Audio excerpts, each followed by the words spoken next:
Hello, everybody, and welcome to the Reds Rundown podcast, hosted by two lifelong Reds fans and journalists. I'm Rob. He's Joe, and we appreciate you taking the time to join us today. Joe, it's a somber weekend once again. End of the weekend for us, Joe. Yeah, I mean, what's new? What's going on in your world? Not much. Just watching these Reds games and pulling my hair out as usual. Been a rough week, and I know we're going to talk about that, but hopefully better news is coming. It's a little bit of an interesting schedule coming up this week that maybe we thought wouldn't be as good as it was going to be, or maybe it wasn't as sorry, it wasn't going to be as good of a schedule as we thought maybe preseason, and now maybe it's during the season things got a little bit worse for some of those teams, and now they're back on all cylinders, and now it's like not an easy part of the schedule that we thought we would have a couple weeks ago. So I'm interested to see what happens with this Reds team this week specifically, Rob. Yeah, me too. Me too, Joe, because it has been rough in the month of May, and we knew it wouldn't be as good as April, but I don't think anybody thought that they would have the collapse that they have had so far in this month. But yeah, we'll get today, started with what we're going to discuss. The question of the day is going to be, can this team be fixed? Joe and I will not just be referring to that throughout it. That will be a major portion of our discussion today. We'll talk about the Nationals Guardians. We'll go into the injury report. The Reds also made some at least one significant move. And then we'll talk Phillies Cardinals, Joe. So, does that sound good to you? Sounds awesome. Let's do it. Here we go. Let's get in Nationals, Reds. Oh, make sure you guys like and subscribe as well. As always, it does do a lot, and it means a lot to us. The Reds started off the week losing to the Nationals 10-4 because, God forbid, the Reds give up less than 10 runs in a game. The Reds were 1 for 12 with runners in scoring position. They could not get to Miles Mikolas. They did get him out of the game, but they could not score more than 2 runs off of him. Brady Singer got hurt on a comebacker. He had already given up 3 runs in 3 2/3, 3 solo home runs specifically. And the bullpen would be incapable of giving up runs, Joe. Sam Moll, Luis May, Connor Phillips, Tony Santillan, and Pierce Johnson all gave up at least 1 earned run. Luis May at least went 2 innings, 5 Ks, and 1 home run given up during that. So there was a little shining light there. Sal Stewart had a hit.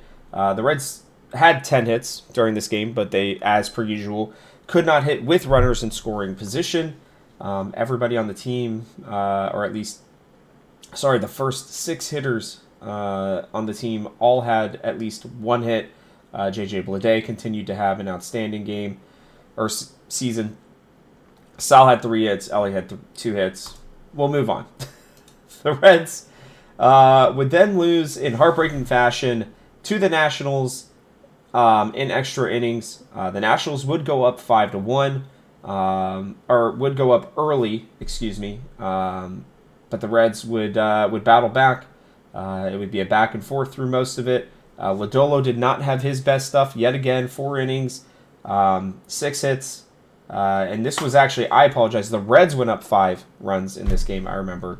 Yeah, I really felt like they were in a good spot. Tyler Stevenson hit a grand slam in this to get things started. You felt like the Reds were doing well here, but the offense would not really keep the pressure on them. Lodolo would give up a home run specifically to Keibert Ruiz. That would get the Nationals right back in the game.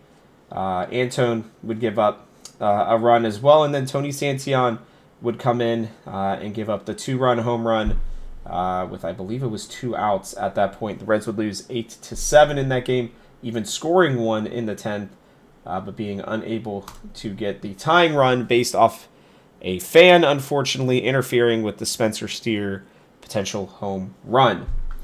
The Reds would get pissed off and put up 15 runs, though, Joe, to end the series, winning 15-1 in this one.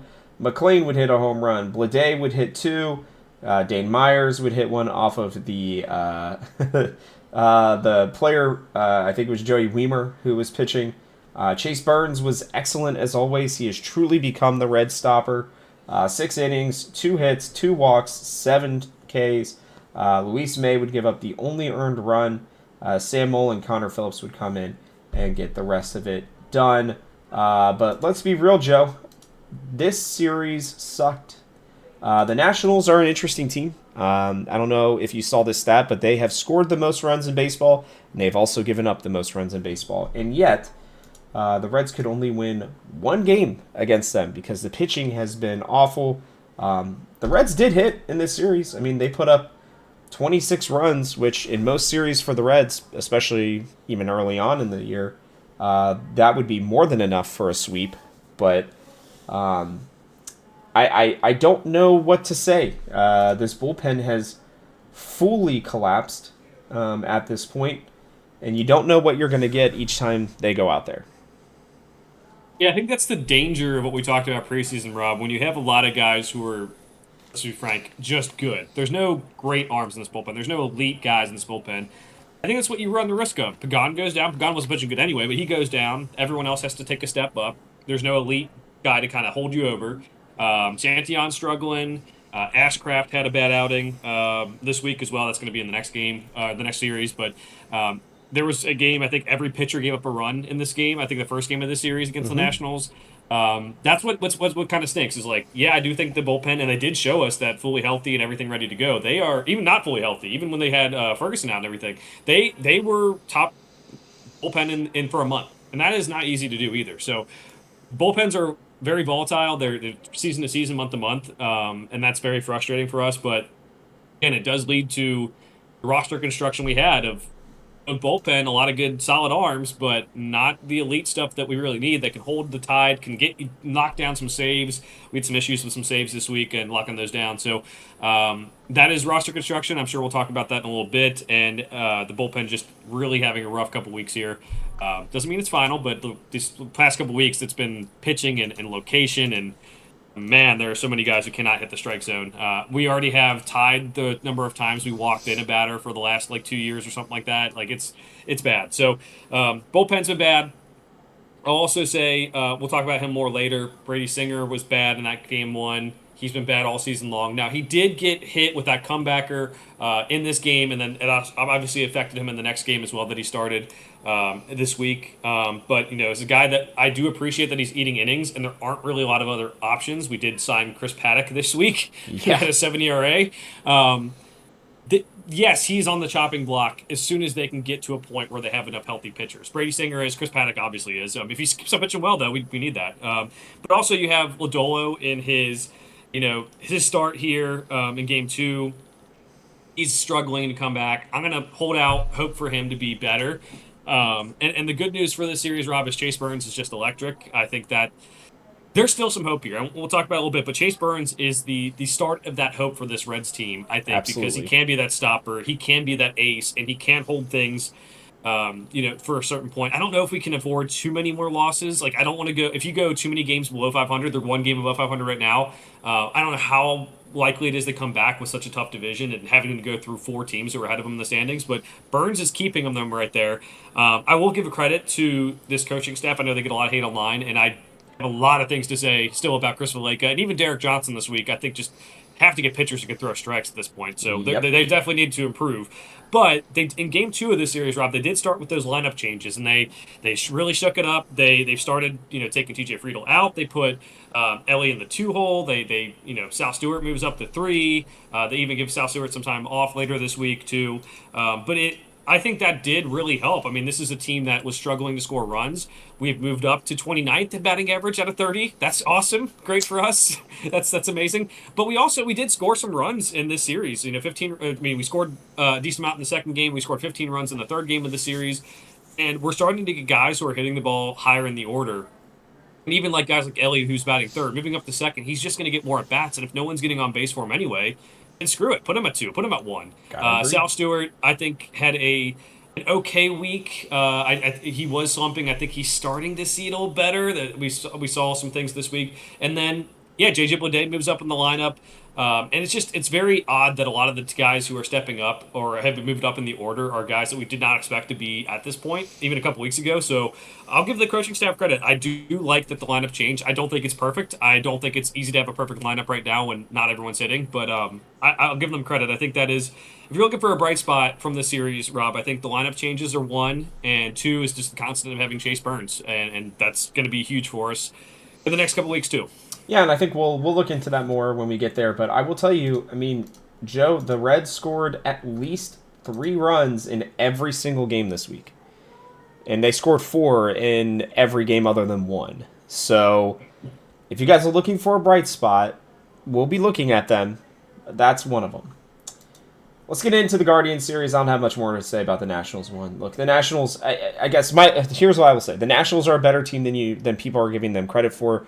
C.J. Abrams, that dude can hit. He is almost unconsciously hitting right now, and in that series specifically, he was ridiculous. It just felt like every time he was up to bat, he had a good at bat. Other than in that very last game. And even then, he wasn't too bad. So, yep, got to keep that in mind. But we went up to Cleveland. Cleveland, we are in Ohio, not in Kentucky. I get the joke, but felt kind of silly to me personally, Joe. But, that's life. Andrew Abbott went out and was awesome in this game. 5 innings, 4 hits, 3 walks, 2 Ks, only 1 earned run on the home run by Rhys Hoskins, who had looked like he had hit a home run in the at-bat before, then didn't. Looked like he had hit one in the pitch before, didn't. But that was okay. That was the only run he'd give up. Matt McLain would have a big home run. He's had a really good week.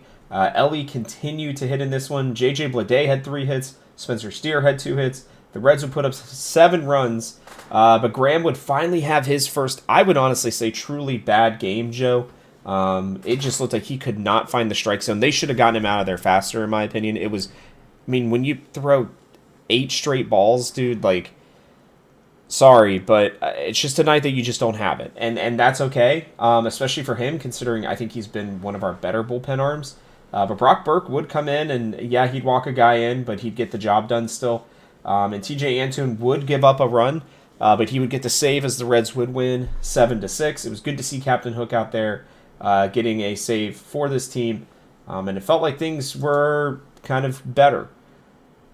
But then Saturday came around, and things were not better. Dane Myers would hit a home run in this game. You worried about Chris Paddock, and really, Joe, the beautiful thing was Chris Paddock was great. 5 innings, 6 hits scattered, 2 earned runs, 3 strikeouts, and a walk. I think that's his best start of the season, and you could not ask for more from a guy who's never played with a team before. But Luis May would give up 2 earned runs in this one. Sam Moll would give up a run. Pierce Johnson would give up a run. Connor Phillips would give a run. And in case if you are wondering, that is quite literally every single bullpen arm would give up a run in this game, and the Reds would lose 7-4 in this one. And then the Sunday game was even worse, Joe. It was just 2-run home run central. Now, I will tell you, there are very few teams in baseball that can run out a lefty at every single position. The Guardians were able to do that against Brady Singer. That is absolutely a kryptonite for him. He gave up 3 home runs. He did strike out 6, but he could only get through 4 innings. He is pitching hurt, as we talked about, Joe, but his ERA has now ballooned to a 6.26. Not looking great. Brock Burke gave up a home run as well. Connor Phillips gave up 2 more earned runs, and TJ Antone would give up 2 more earned runs, both of them on freaking 2-run home runs as well. Elly would hit a towering home run that you thought was good. He had fouled off 3 pitches in a row, and it felt like he was kind of getting, attuned, adjusted, and hit that home run, and I kind of was like, okay, maybe they've got some fight in them. They did not. They would get 1 more in the 9th later on, Joe, but it was a pretty miserable week. The Reds would finish 2-4, where you and I think were just praying they could get to 3. Just 1 more win would have done so much for this team, in my opinion. But they were incapable of doing so, and Yeah, I mean, what are your thoughts on Cleveland? The Cleveland series specifically. Yeah, I'll start off like you did, Rob. The Cincinnati's and Kentucky stuff. I mean, that seems like a second grader trying to make a I joke. know, It yeah, just it was I weird. don't I don't get it as an insult. I don't really get it, and it just seems like a weird thing. And I know Cleveland's doing this thing, and I think this is a rivalry. And like we said, I don't see them as a rival. The Ohio Cup, growing up, what I never really cared if we won. I don't have any hatred towards Cleveland. I hate Cardinals. I don't like the Cubs. All that stuff. So it seems like a weird thing. And even earlier this season, they were kind of like cheering for the Tigers over the Reds or like supporting the Tigers on social media. And I'm like, what are you guys? That's your division rival. So um, it's like one of those things that Tom Draper said. Like, I don't think about you at all, Guardians. Like, literally, when we're not playing you guys. Sometimes I'll even cheer for it if you're playing like the Yankees. I don't Yeah, me care. Like, too. I don't. Yeah. So I don't get it. Social media people need to figure something else out because it just. I guess they got a lot of impression from Cincinnati people saying like, "What is this an insult? What are we doing here?" But yeah, so for our rivalry weekend series, which again, Winter Green and a lot of Reds fans will say it's not a rivalry. Yeah, it started off. I was like, okay, National Series happens. We lost one in extras, but we're really, we very close to winning 2 out of 3, right? And as I said, Rob, Nationals better than people thought. I thought winning the first game, I'm thinking, all right, we're a little bit back now. Abbott's back. Yes, we have Paddock going, but maybe he can eat some innings and get things going. And Singer maybe can rebound. Um, didn't work out that way. We'll give credit to Abbott is pretty much really good again. I'm not going to jinx anything here, but the last 3 starts specifically, he's been really good. And again, if we're looking for hope, that is where you start. You got Burns and Abbott, who together, I mean, Abbott All Star last year, Burns looking every bit of an All Star and should be in the Cy Young talks. Not really there yet because of some of the bigger names that are available. But if he keeps pitching this way, he'll be there. But yeah, McLean's playing better too. That's another bright spot. Again, don't want him anywhere close to the top of the lineup. He just cannot handle that pressure, whatever that is Yeah. historically.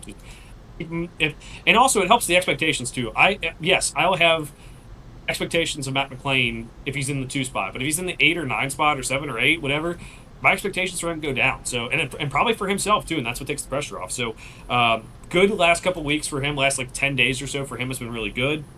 That can help out a lot. Mostly for me, Rob, this has been a week where I'm just begging the bullpen to throw a strike. Luis May as well, no command whatsoever. I do think he has talent, but how much longer can you wait on a guy to get command too? It's just one of those things. So I don't know. yeah, that's the thing. So Ashcraft having that what 8 straight balls or whatever and loading the base, that was an awful experience and just can't happen. Like you got to get the ball over the plate and they have to take him out if that's going to be the case. And again, that's why I said there is a little bit of pressure on Derek Johnson, not in like a he's going to be fired type of way, but he has to get these guys throwing strikes. He has to get these pitchers getting outs because they have more talent than they've shown. And yeah, I'll say other than that, Elly hit that home run, which was awesome. He was getting booed in Cleveland, and again. Everyone was kind of worried. I don't. If they want to boo him, that's fine. I don't really understand it. Again, they're not really rivals to us, other than they'll be saying they are. And I guess some people are saying that maybe Elly trots around the bases slowly. I don't really care. Jose Ramirez does the same fucking thing, so I don't give a shit. Yeah, that was a unique series and a unique week. I will say it's been frustrating watching the Reds these last 2 to 3 weeks. I do think that they are not as down and out as they maybe should be the way things feel. Like it feels like it's much worse than it is. Still 1 game above 500. But I do think that this week has a chance after losing both series this week and that big losing streak the week before that this is the week where it has a chance to get really bad. So I'm really looking forward to seeing, hey, you guys were really close in a couple games this series. If the bullpen cleans things up and throws strikes, like you are really close, I think that this could go right back to, hey, they win. They go 3-3 this week. They go 4-2 this week. I think that's possible even with the teams they're playing. But that also, like, it's very close to just being totally, we're 2 games under 500 in a division where everyone's just killing it. And that's really a dangerous place to be in, too. So I get Reds fans who are frustrated with the week. I get that. And I'm just trying to stay a little bit positive for this week, all but knowing that this upcoming week might just make me tear my hair out and pull the plug on the whole season. We're going to find out, Joe. We are going to find out. If it makes you guys feel any better, the Pittsburgh Pirates are also only 1 game above 500. Despite them playing, I feel like they have honestly played some great baseball for the most part, but Paul Skeens got lit up in the Sunday start. So things happen. Do not forget that. Despite all this, the Reds are 5 games out of the Central, which is not an impossible task by any stretch. They're only 3.5 games out of the wild card currently. So, we'll get. I think Joe and I maybe are jumping a little bit ahead, but we will talk about if this team can be fixed. And I will dive more into that portion. I'm sure Joe will too. I don't know exactly what his notes are, but we will, I'm sure, dive into a bit of take your hand off the panic button fully for right now. Let's get into injury report because I don't feel like talking about Guardians Nationals anymore. I'm going to be honest. I just don't. Jose Trevino was awesome in terms of he, put down a bunt, but it did cost him a hamstring potentially. So we will see what happens there. They didn't seem too concerned with it. It seems like it's a very low-grade hamstring injury, which those can be nagging, but generally speaking, he should be back soon. Very good news for the Reds is that Gino had an MRI on May 14th, and it showed healing, and also he is reported as not being symptomatic for his oblique injury. He is cleared to hit, field, and run with the club in Cleveland, and could soon hit off a velocity machine. That generally means we're about 2 to 3 weeks out for him, if people are wondering. That's about June-ish from what I've seen with oblique injuries. If he does not aggravate it in the next week, you could see him sent to AAA or, Dayton, wherever, to, see some live game stuff. They'll probably play him at third base, right? And if all goes well in a couple games there, they will not keep him down there for very long. If he is not having any injuries, they need him. He will come back up because somebody else finally picked up on it, Joe. It was Lance McAllister who said, it's very odd that this team has started struggling pretty much the minute Gino went down. While they have scored more runs, I do think there is something to be said about him not being there actively in the lineup for this team. Sal specifically has struggled mightily since Gino has gone down. Be great to get him back. Caleb Ferguson has to come back this series, Joe. I don't see any reason why he's not with the team today. He pitched two more times. I know he said he wasn't necessarily at his best, but he did have a really good inning yesterday. 1 strikeout, 1 inning pitched, no runs, no hits. That's pretty much what you can ask for. This team desperately needs him to be available and good here soon. I do not see any reason why he should not be back here very soon. Hunter Green, first bullpen session is scheduled officially, Joe, for 8 days from now. If all goes well, he'll rejoin the team on May 29th to continue his rehab. That does not mean, again, that he is going to be playing with the team soon. But then the team doctors, the team, Derek Johnson, Terry, Tito, everybody, right? They're all going to be watching him actually do all the things that he's doing. Basically, in my mind, if everything goes well on the 26th, the 29th will be spring training for him.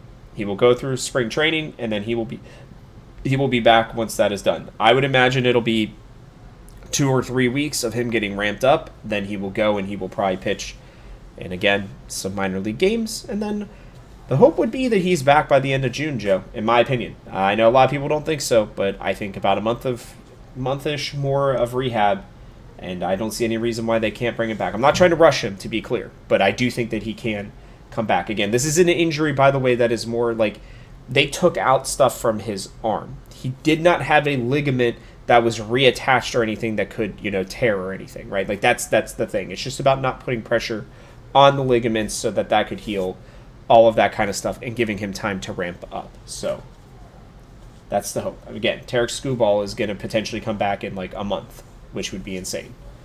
Last one is Red Lauder has started to throw again. So that's also a very good sign. I fully expect that if all goes well, he'll have a bullpen this week, and then he will probably go for a rehab assignment soon. He just was dealing with some fatigue. No surprise there. They're going to let that fatigue kind of chill, and then he'll come back. Any thoughts on any of these injuries, Joe? Yeah, for Trevino, obviously not hitting the ball well, but let's not forget he was the one catching Chris Paddock this week. I do think he has a big impact on the pitchers we use. I do think he has a big impact locker room wise. So even while he's rehabbing, it's good to have him around the team as a future guy who wants to be a manager. Again, I don't agree with the contract they give him. I don't always agree with how much he plays, but when he is in there, he does do some things that I think help the team. And I guess he did keep us in. I think his catching, along with Paddock's pitching together, helped kept us in that Saturday game for a little bit.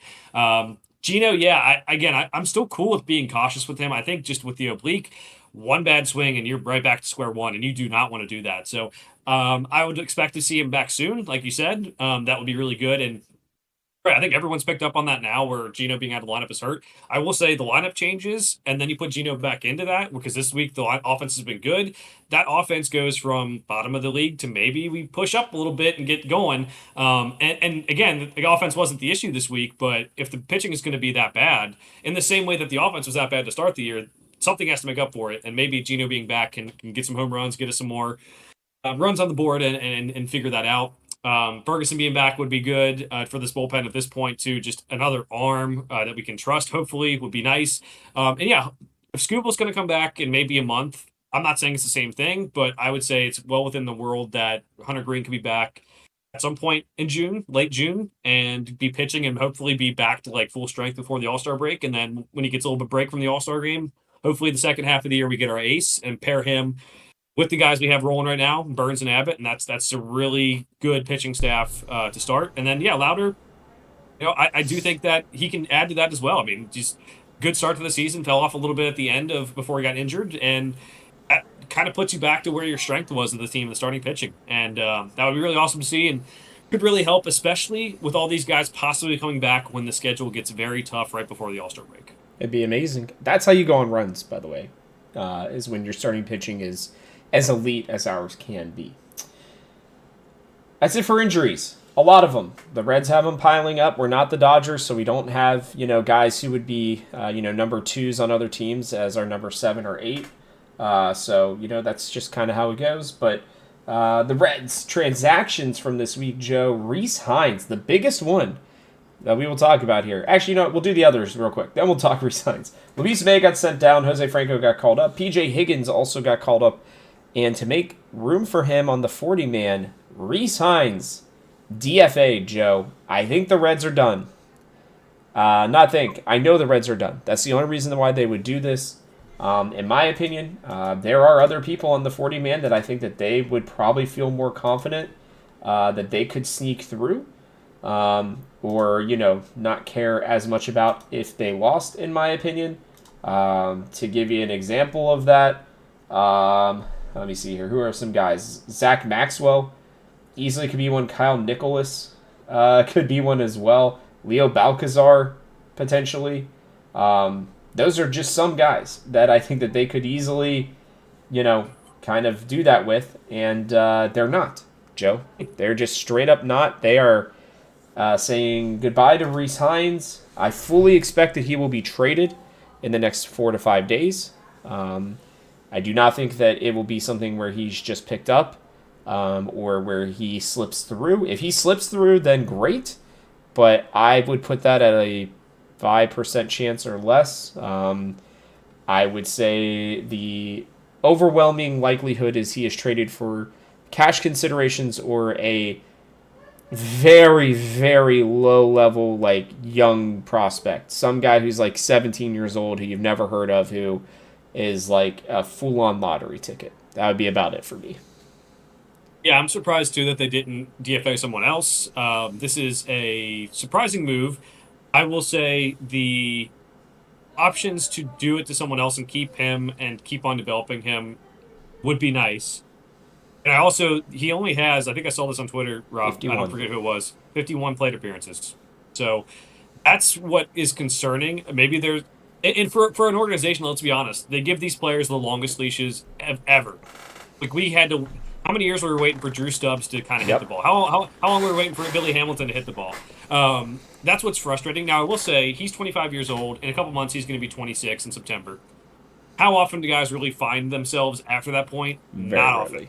Without steroid, back in the steroids days, maybe sometimes guys popped up, but so I'm not overly mad at it. I do think it's not the smartest move when there's other guys available.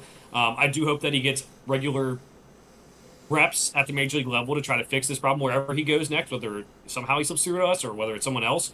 But yeah, it seems to me, Rob, like I would have liked to keep him and get rid of someone else, to be honest. And also, there are at bats where we're like, again, we're doing the same thing with Will Benson. We're giving this guy the longest leash I've ever seen anyone have. That could have been Rhys Hines. I mean, I'm not saying like, I get the lefty righty thing, and we have not been doing it right this season with some of the matchups we played. But like, I'd rather Marte being the guy who gets be up here and get the playing time. But we also like I don't like you know what I mean. Like, it doesn't make any sense to me to do it this way, and I don't know if Rhys Hines will ever figure it out. But with guys that I don't think are very impactful arms, get rid of them. That's what I don't understand. So again, end of the world. No, I don't know if he ever figures it out, especially at his age. If he gets to be 26 and hasn't really had a great season, then I don't know. It's going to take the Reds. The Reds will take a big hit PR wise, morale wise, if he goes somewhere else and starts crushing the ball. I'll say that much. I mean, here's the reality. I think he is going to be a Colorado Rocky. That would be my guess. Because I think that they will take the chance on him hitting 500-foot blasts in Colorado. But I will give the Reds this, Joe. He has 122 major league at-bats. How many strikeouts do you think he has? I'll give you an over. Okay, I was going to give you an over-under of 50, and it is over. It is 55. Okay, he is striking out in nearly 50% of his at-bats right now, where he cannot make contact. And what I will tell you is what I watched this year, Joe, was a kid who was so far in his own head that he was still swinging at the things that he was telling himself not to. He was just non-competitive. Like, I know you're like, Joe, I know you're talking about the long leashes. The reason why Will Benson is up here in comparison to a Rhys Hines is because at least Will Benson gives competitive at-bats still. He has been walking quite a bit. I'm not the biggest Will Benson, like, lover, hater, either way. But I will say that, like, Will at least gives professional MLB at-bats. He is a fine fourth or fifth outfielder. Rhys Hines is not going to come in and pitch hit, and maybe he runs into one every 20 times, but you need somebody who can do something else other than once out of every 20 times, right? Like, it's just, to me, he's just... I mean, Joe, he has walked 6 times in his career.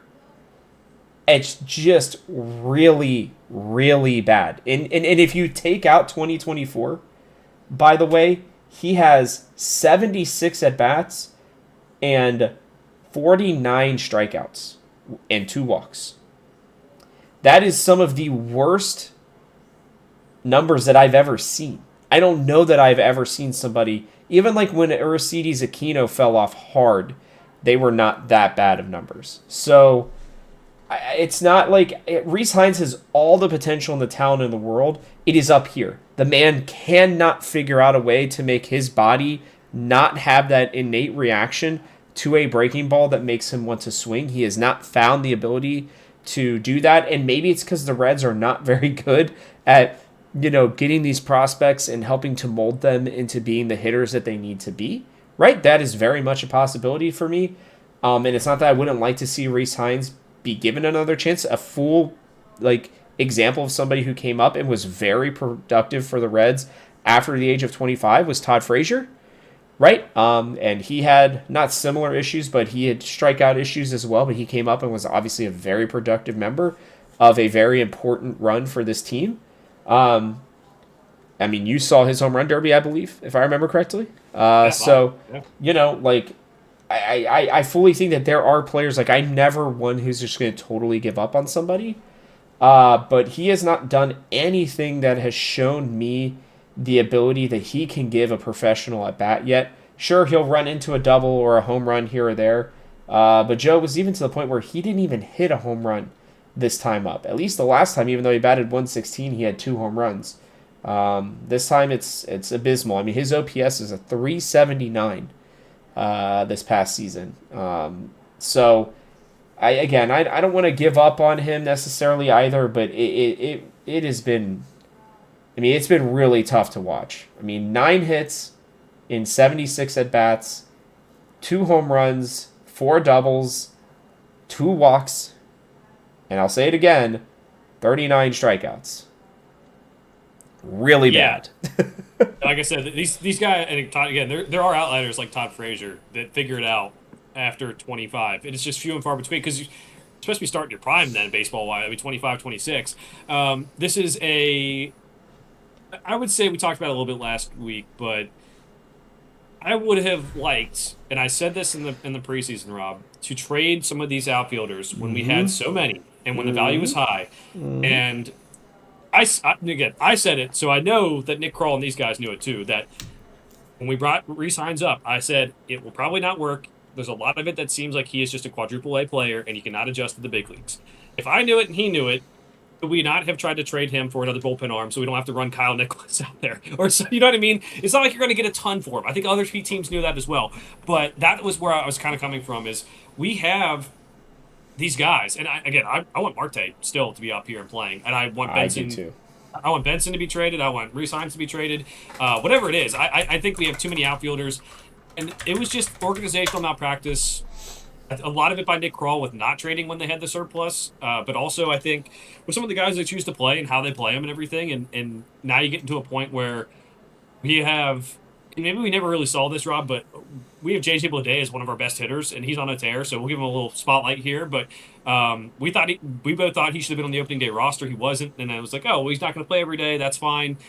But we have guys on the roster who are playing every day, or who are playing every day, who aren't doing well. And again, this all folds into resigns because I do think you had that surplus, and I don't think that anyone in the fans definitely wanted resigns up here, but I don't think in anyone's right mind who's seen him play is like, yes, he's going to come up to the big leagues and be a star. He's going to start every day. He's going to hold a spot in the lineup, and he's going to really be additive to this team. Like at worst, like you said, Rob, you can't even really pinch hit. So I would have loved to have a power hitting right-handed bat off the bench, but he can't really do that. So that's where I think that some of the roster construction that we talked about earlier with some of the bullpen not getting an elite guy and not like when you have a surplus as outfielders in the first month of the season when Resigns was killing the ball in AAA, his value is never going to get higher than that, and probably never anymore either. So now you get to a point where, yeah, maybe you have the right guys up at the major league level for right now, but you could have gotten more out of them and had. Again, one bullpen pitcher could have changed a lot of these games these last couple weeks too. As bad as it sounds, we blew so many games late that that's where it gets frustrating. So definitely needs some. Not saying anything's over, not all that stuff. I'm just saying that it would have been nice to have that kind of going for us these last couple weeks. Yeah, and again, like he's just a guy. Like when you look at, I'm looking at his AAA stats right now, Joe. Like 306, 29 strikeouts to 18 walks. Like he can do it. It's just it's up here. He just can't get out of his own head. And you saw it every time he swung at an 0-1 breaking ball that wasn't even close. You saw him go like, oh, like getting so frustrated. Those are the kind of guys you want to see succeed because you know he knows and he has the ability to. But to your point, Joe, like I think they're going to trade him for a bucket of balls, some cash considerations, maybe $1 million or whatever that cash consideration ends up being. And like, in all honesty, it's just not, it's going to be really frustrating because I do think there's a hitting coach out there that will help it make sense to him, right? And he will figure it out at age 26 and probably have a solid career. And that's fine. At this point, it's more frustrating that the Reds hitting staff cannot figure it out for him. That's what's more frustrating than anything. How you can speak to a guy and get him to really listen and understand what he needs to do. I mean, if I was the Reds and they really believed in him the way that Barry Larkin was claiming that they did, I would have been calling every hitting guru. I would have been calling a freaking, hypnotherapist. Put him to sleep and be like, if you see a curveball, never ever swing at it ever again. If he even just did that, Joe, he probably would have had much better at bats. Anything that was not a fastball, just don't swing at it. He would have been walked so many times. People cannot control their curveballs that well most of the time. Like, I don't know. It's just a silly thing for me, Joe, and I'm just sad that he didn't get that opportunity, honestly. So, we'll see what happens. There are guys down on the farm who are hitting. We'll have to see. Noelvi Marte has been down there for a while now, and he is still batting .378, by the way. Just throwing that out there. He had a grand slam, I believe, the other day. So, and Edwin Arroyo is hitting 345 at this point as well, and he has found his power stroke. He is second on the team with 9 home runs. So, there are guys. Let's get into this, Joe. Can the team be fixed? This is the big topic of the day. This is the one that you and I have been waiting to talk about here. As great as April was, Joe, the Reds are 4-12 in May. Oh, that hurts so bad. But here are my notes. Elly, Matt McLain, and Spencer Steer are all hitting over the last week plus. Spencer Steer has been hitting for the last 21 games, so he's been fine. Elly's been hitting well as well. Obviously, we already talked about it, but JJ Bleday has been hitting. The hitting has come around, I think, pretty significantly, but the pitching has been absolutely atrocious. You saw the 9th inning thing where the Reds have the worst ERA in baseball in the 9th inning. They are 7 full earned runs ahead of Mason Miller and the Padres, who's the best closer in baseball right now. So but it's still crazy how much of a difference that is. My hope for this team comes back to Gino, Hunter Green, Rhett Lauder being back, Marte and Arroyo hopefully potentially getting called up. And I asked the question, should the Reds make a big trade now? What I will say overall is I believe that this team can and I think to a certain degree will be okay. We are 47 games in to a 162 game season, Joe. There are still over 100 games left of baseball, right? And even if the Reds were to, win, at that 60% pace, which most really good teams do, right? Even the best teams in baseball, that's around where they are. Reds would end with 88, 90 wins, somewhere around there, right? So there's still the opportunity for that.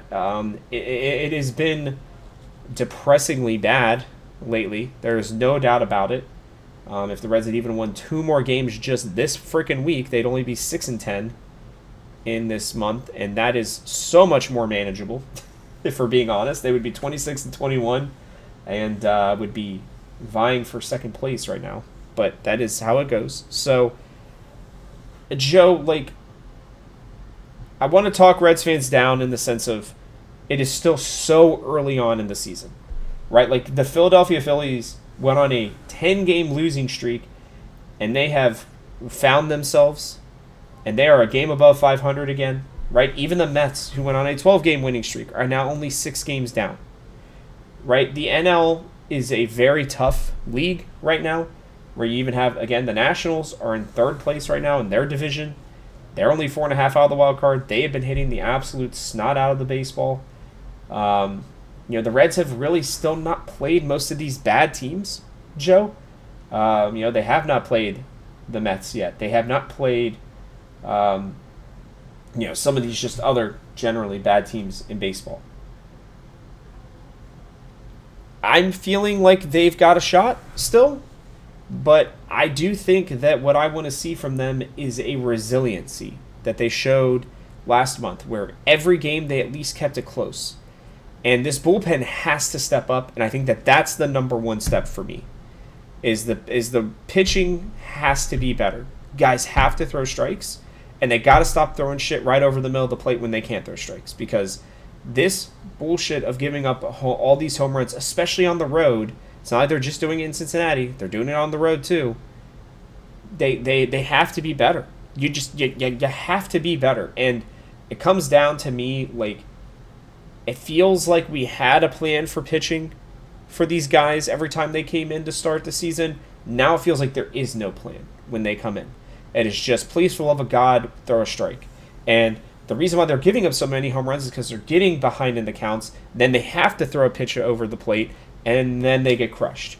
It's get strike one. Strike one has been an almost impossibility for this team, even for Burns and for Abbott, Joe. I don't know if you've seen that, but they struggle to get strike one. We're always battling back.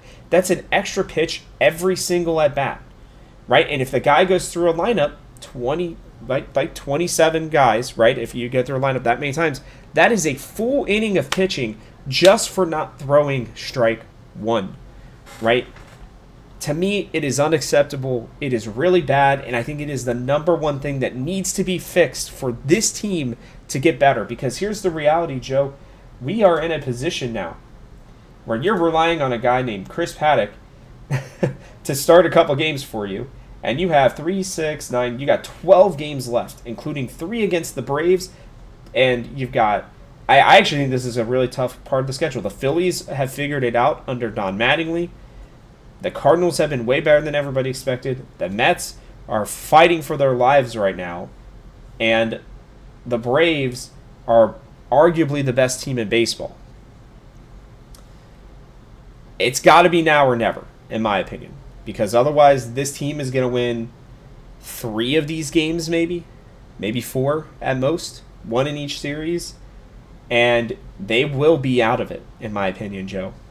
Maybe not fully, but they will be fully out of the division run, and we will see about a wild card, in my opinion, if they cannot figure something out over these next 12 games. Oh, I agree. And can this team be fixed? Yes. Will they be? I don't know. And to what extent too? Like, they're not World Series contenders. Can they make the playoffs? Yes. Can they win the division? That's dicey. Because the Cubs hit the ball and they're a really fun team to watch in a way that we are not. And I would love to have a team like that be fun to watch one of these days. Yeah, here's what's going to happen. I think we would have to have Gino come back, provide that protection in the lineup, have the offense keep doing what it's doing now, and also increase with Gino coming back. We would also have to have Hunter Green come back as well, and Brett Lauder come back, and have our starting pitching be the strength of the team again. And then we have to let them go deep into games and help this bullpen, which is clearly bleeding at this point, although they do have some talent. Get Ferguson back for the bullpen. To your question earlier, should the Reds make a big deal now? I don't know if people are really willing to make deals yet because they can get more value at the deadline. And could we get like an elite reliever? No, we're probably going to have to pick off a solid reliever from a bad team at this point, which could help.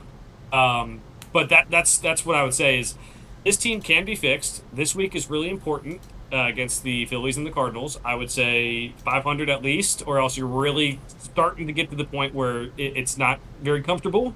As much as being above 500 at this point of the season is kind of comfortable for Reds fans, as we never do it that often.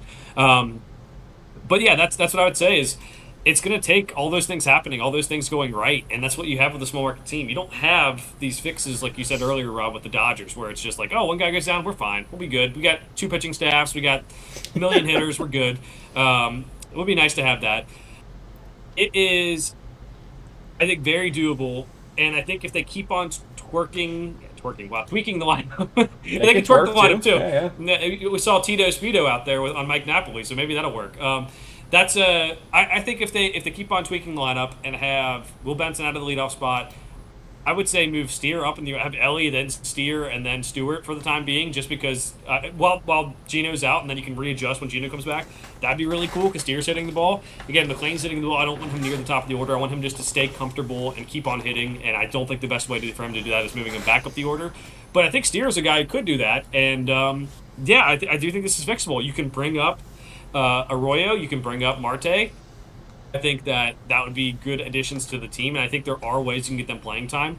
There is a way that Brian Hayes can still be impactful playing against lefties and still being a good defensive substitution. This team has a lot of good parts, and they have a lot of good starting pitchers, albeit some of them injured. But other than that, it's a lot of good parts, and then they have Elly De La Cruz, who is having the best season of his career, batting .300 this year, amazing hitting for power, defense. And if they can just get him a little bit more help, and I know we're doing better this last week, and if we keep that up, I guess is what I'm saying. If we get J.J. Bleday to keep on hitting that well, if we get Spencer Steer to, and maybe not hit 269, but settle in above 250 for the rest of the year, and Matt McLean even at the bottom of the order, and Sal Stewart to kind of get through this slump, there is a lot of hope. There are some holes on this roster, Rob. There are some things we need to clean up. And could we do it through a trade? Yes. But I would say it's very fixable. This team can still make the playoffs. I'm not going to pick them to win the World Series or anything. I think they're just too far removed, too far away from that. But yeah, there are things they need to figure out. Is TJ Friedel going to be additive to this team this year. Should he be sent down? Is Marte going to come up and play center field more because that's what That's they're what they're they've been training him to training do, him right? for. Yep. So yeah, do that. Is Brian Hayes going to play just against lefties? Is what's going on with the catcher spot? We can't get a catcher who can hit the ball. It's crazy. So there's plenty of holes on this team. They do have a lot of good parts though, and it's gonna be interesting to see how they put them all together. And I do like the lineup changes this week. If they keep on tweaking the lineup to get to a point where they have those guys at the top of the order, they're going to score more runs. And I think that's what's encouraging is they have that. They have the starting pitchers getting going right now. They have starting pitchers who might be coming back and can really help them. Maybe you can stop the bleeding from the bullpen, and maybe the bullpen can turn it around. So I'm not Mr. Optimistic all the time, Rob. I will say that this has been a rough last couple weeks, and the schedule is not getting any easier. But I do think that guys getting healthy will help a lot, and I also think that maybe it takes one trade for the bullpen. Maybe it is someone gives up on their season a little bit early, like the Giants or the Rockies or someone, and we get one of the bullpen guys. So, someone like that. We can one bullpen guy can change a lot of things when no one else is throwing strikes. We just need someone to come in and throw strikes, and this team is a lot better. So I'm not going to say again. I think they're right there where they're gonna have to play good against good teams the last half of this before the All Star break. But it's very possible, especially because we're getting so much production from guys we never thought we would. Yeah, I mean the reality is if you had said even a month ago, hey, Matt McLean's finally hitting 220, his OPS is almost up to 700 now because he is walking a substantial amount this year.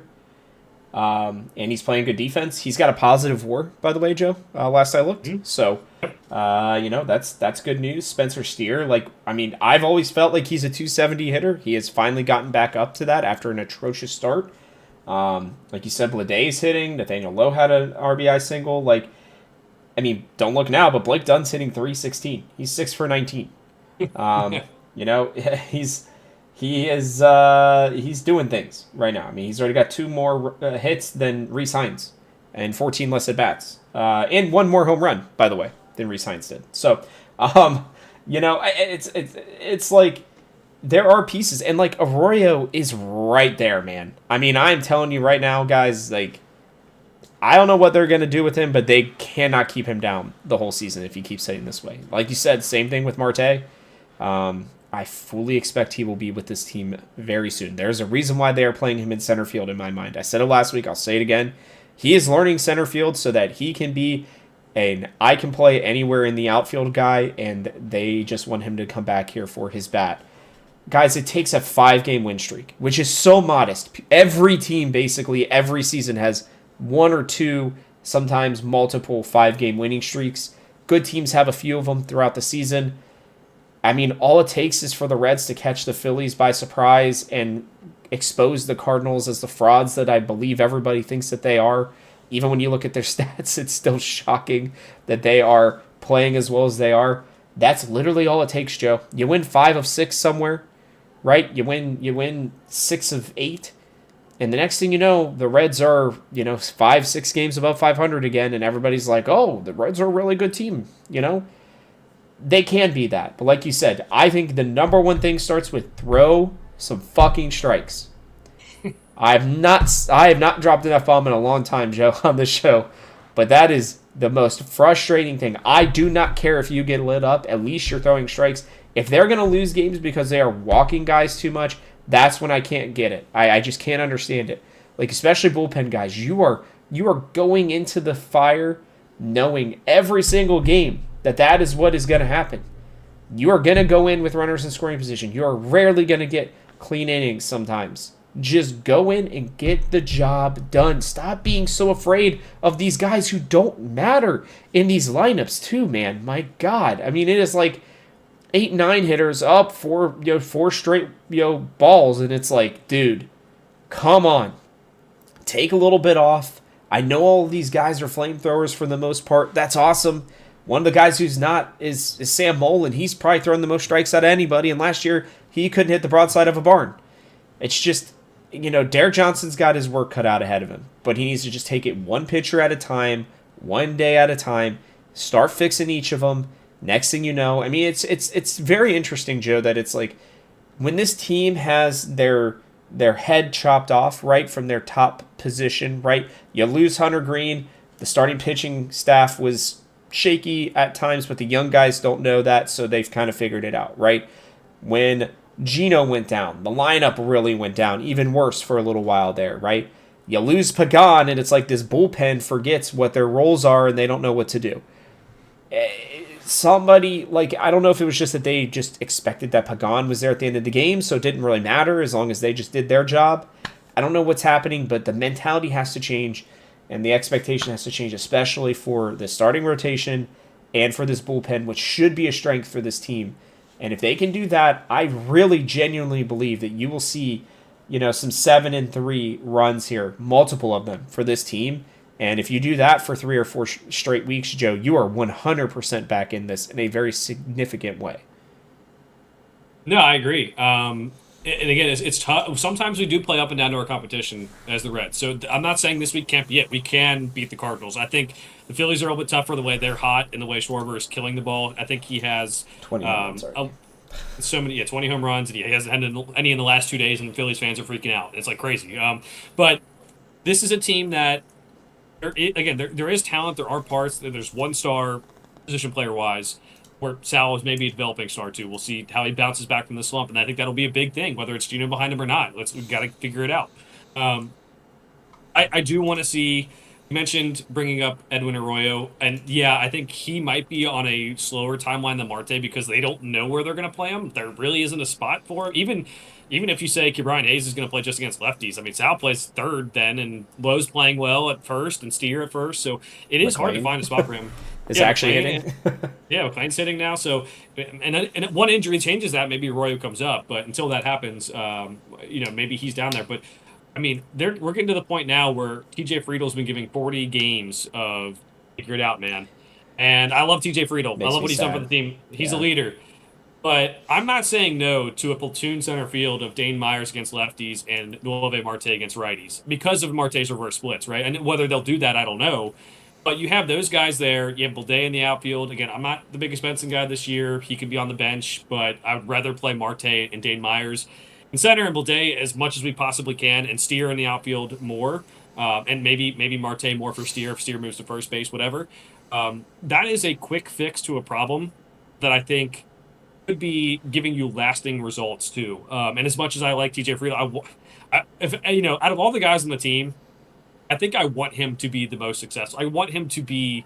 He's been so good for this team, so consistent, and he had one slump last year, but mostly was good. And that's what we're getting to, Rob. Is I think there are fixes for this team. I appreciate the loyalty we've given to some of these guys because sometimes you can't figure it out in 2 weeks, right? Sometimes you do need 40 games, but at 40 games, all these plate appearances for Brian Hayes, for Tyler Stevenson, for TJ Friedel.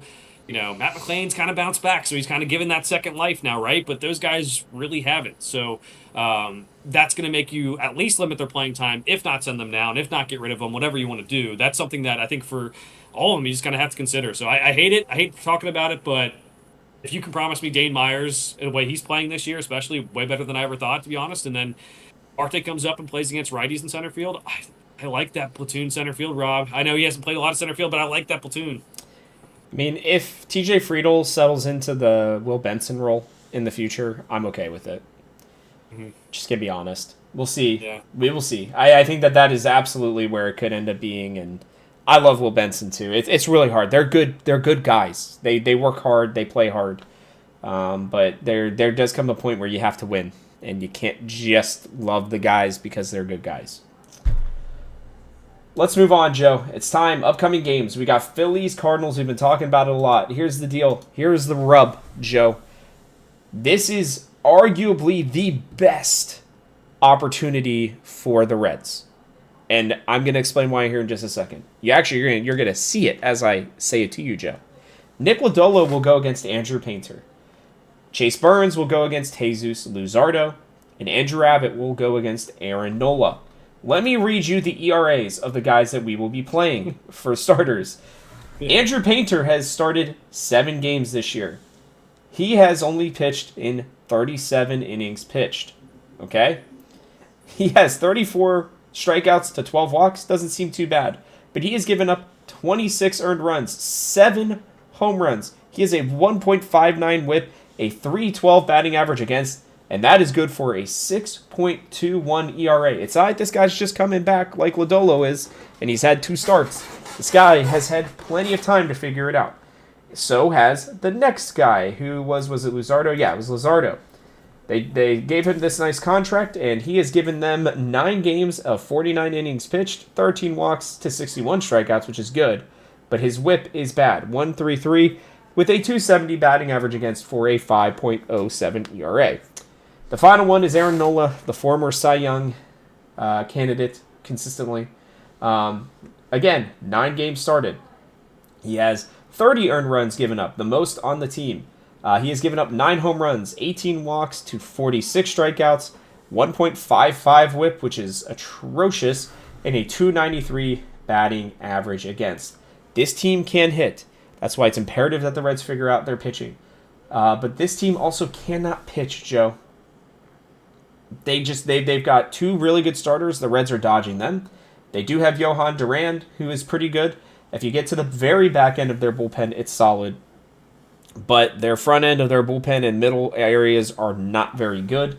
Again, they do hit. Schwarber and Bryce Harper have combined for 32 home runs already this year. Bryce Harper's kind of having like a renaissance year. He is walking almost as much as he is striking out. He's looking like the MVP Bryce Harper of old, but everybody else, in terms of at least home runs and power and everything, has not really hit.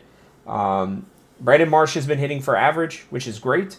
But that is pretty much it. If you can get around Harper, Marsh, and Schwarber, the rest of the lineup is not as intimidating. This feels, Joe, like, to me, the perfect storm for the Reds.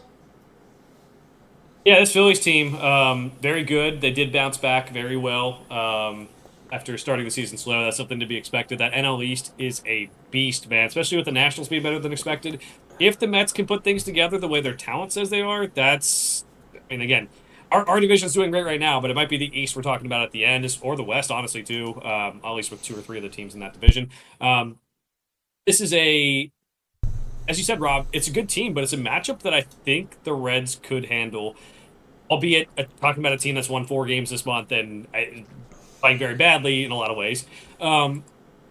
I think the other thing too is we do have lefties going in the series. Schwarber, he's hit 6 home runs against lefties this year, but typically at least you feel good about lefty, and that does mean something. I would say this team did a really good thing. Nick Castellanos is gone. They go get Adolis Garcia. I think that's a good move. Again, not sure that everything's going to pan out the way you want right from the start, but when you have a lineup that has this many threats, it only helps Kyle Schwarber hit 20 home runs too. And that's what I think is the beauty of this team is they went and they upgraded for Nick Castellanos as much as we love his time in Cincinnati for different reasons, and makes this team really good. And they did lose some guys, starting pitching staff as well. This is a team that it can beat. I would say the Reds are going to go 1-2 in this one. I really hope we can get some revenge on Kyle Schwarber because fuck you, man. You hit 20 home runs for the Phillies this year. That could be us. We could be 10 games above 500 if we had his 20 home runs. So Schwarber shouldn't have let us on, although, again, also fuck you, Nick Kroll, for not giving him a blank check either because we weren't reportedly that close. So that's kind of facetiously fuck you guys. But, yeah, that's what it is. It's a team that is more well built than us, but I do kind of like the matchup. I can see a world where they get 2-1, but I'm going to go 1-2. I'm going to go 2-1. I really think that the pitching matchup favors the Reds. They've been hitting better right now. And if we are looking at it honestly, right? Who would you want going against another team in a series? Lodolo, Burns, and Abbott. I think Burns and Abbott give you a great chance against guys who have 5+ ERAs. I think Painter has been worse than Lodolo. I think Lodolo's got a better chance to figure it out against a lineup that does strike out, and their 2 best hitters are lefties, Joe. And I think Burns will be able to handle them pretty well. It's going to come down to the bullpen, and I believe that the bullpen will be better. I don't think they're going to be great. They will give up runs in this series. But I really do favor, as long as the Reds keep hitting, that's the big thing. Because I believe in these 3 starting pitchers. I really do. I think that Abbott's figured it out. I think Burns is a stud. I think Lodolo has to figure it out. So, there you go. Joe, I'm going to be honest with you. If this had even been after the 8-game losing streak, I might have picked us to sweep them just purely based on the starting pitching matchups. but I'm going to go 2-1. It's not that I have a ton of confidence in this Reds team right now. They got to turn it around at some point, and these are the 3 starting pitchers that you want going into a series to do it. I will remind everybody, Philadelphia is also a park that gives up a lot of home runs, so maybe that'll be beneficial to the Cincinnati Reds. Let's head into the Cardinals series. Chris Paddock will take on Kyle Leahy. Brady Singer will take on Andre Palante. And then Nick Lodolo is our double starter for this week, Joe. He'll go up against Matthew Liberatore. I don't know what is going on with this Cardinals team. They have been pretty consistent. They've had the same 5 guys starting all season long. They've been not great, but solid. Their hitting has been not great, but solid, other than Jordan Walker is having his breakout season. Good for him. He has struggled for forever, but he has finally seemingly figured it out and having an awesome season. J.J. Weatherholt is another guy to watch out for in the NL Rookie of the Year. Alec Burleson's been hitting well. Nate Church has been pretty solid. Ivan Herrera can hit, as he always has. They're not a great team, but they are solid. I don't know, Joe, about you, but it's an interesting series. I'm intrigued to see how they're going to do against us at home. Riley O'Brien, by the way, is one of the biggest surprises. Former Red, people will not remember, but he barely pitched for the Reds for a little bit there. He has been a really nice little closer for them. 2 walks to 25 strikeouts. Pretty impressive. I worry about this one. This is the one that I worry about even more than the Phillies one. Even though I know the Phillies have been playing great ball lately. There's just something, I just don't know. This Reds team has to be better against the NL, and especially the NL Central. And I would hope that this would be where they would do it, but I'm not feeling overly confident in this series.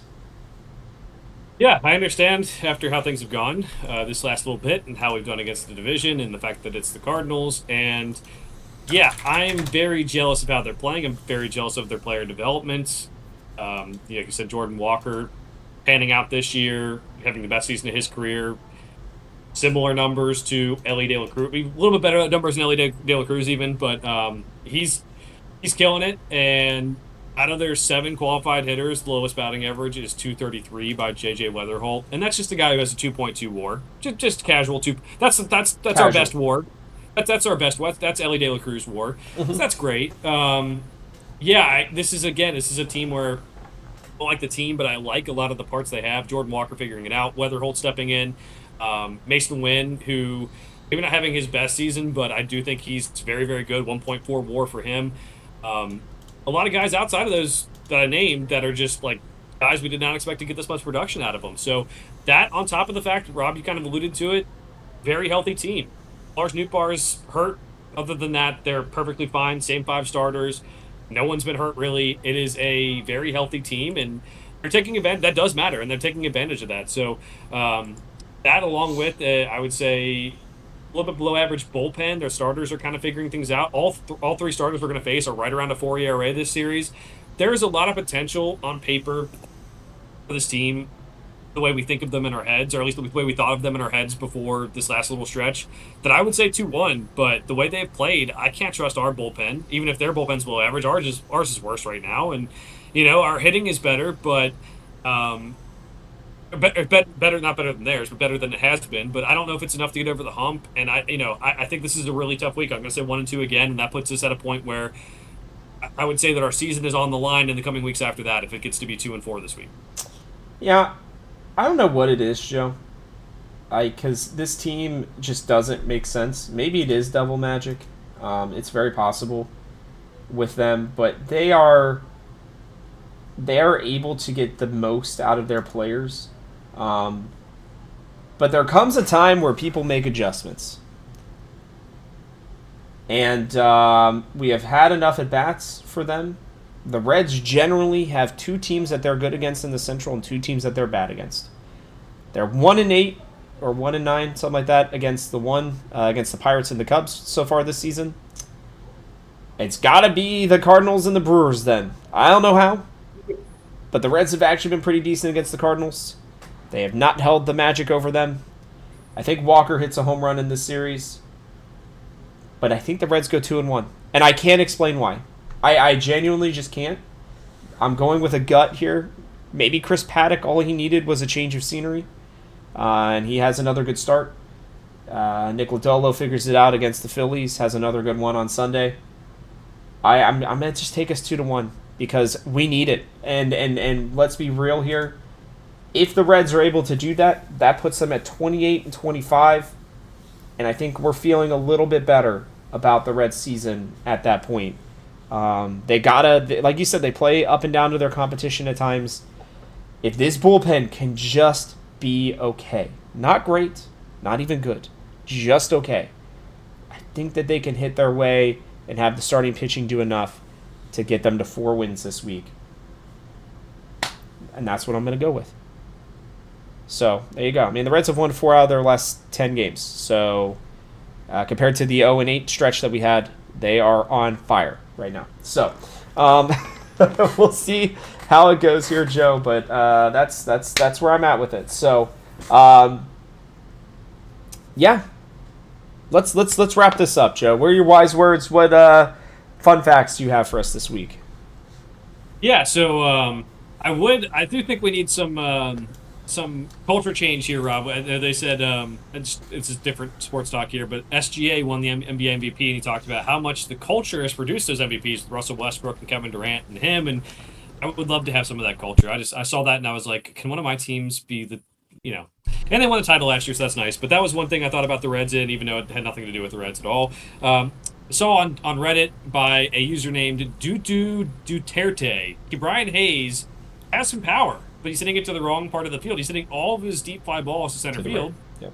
And they're dying at the track. So I think a little bit maybe he's behind on the fastball, ahead on the breaking balls, but also not always the best pull hitter. So maybe we can get him to pull a little bit. I know it's tough to change someone's swing mid-season, but what he's doing isn't really productive, even though if he is hitting the ball somewhat hard and should have better stats than he does. So just something to watch out for. If he can pull those balls or go the opposite way on some of the ones outside, maybe that would be good for him to get some of these home runs. Other than that, mentioned Kyle Schwarber. Again, incredible player. Wish he was with us. I'm very mad. 20 home runs on the year. As of May 15th, he was on pace for 72 home runs. Now, he has not homered, I don't think, in the last couple of days since that point. But on pace for 72 home runs.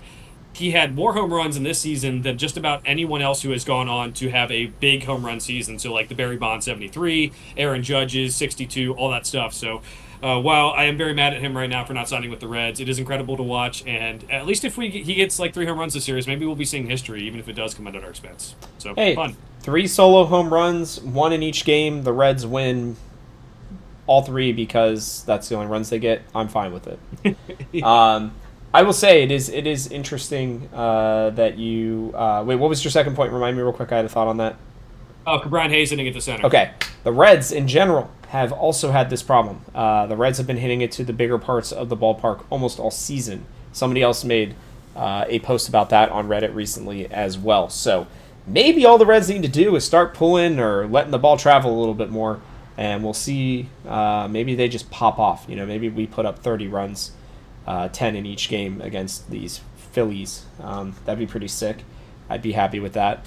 If we don't walk out of there with 2 wins after putting up 30 runs, I'd be pretty upset. So, yeah, guys, look, that's going to do it for us. We'll see what happens here. Look, the Red season, no matter what, even though I know Joe and I are both saying it, there's still well over 100 games left. There are teams that start poorly, they come back. Like the Reds are still at least a game above 500. It sucks that they are 8 games under this month, but all it takes is a couple good series, and the next thing you know, they are right back on track. So let's hope, let's pray, rabbit's feet, whatever you do to get the mojo going. Right, if you're the voodoo guy from Major League, do that as well. I am officially, by the way, Joe, I want Connor Phillips to be our wild thing. I think that he matches that almost perfectly. It's either a walk or a strikeout or a home run for him. He is a three true outcome player, but just in the pitching way. So there you go. But that's going to do it for us here, Joe. So from our house to yours, thanks for watching, and we will catch you on the next one.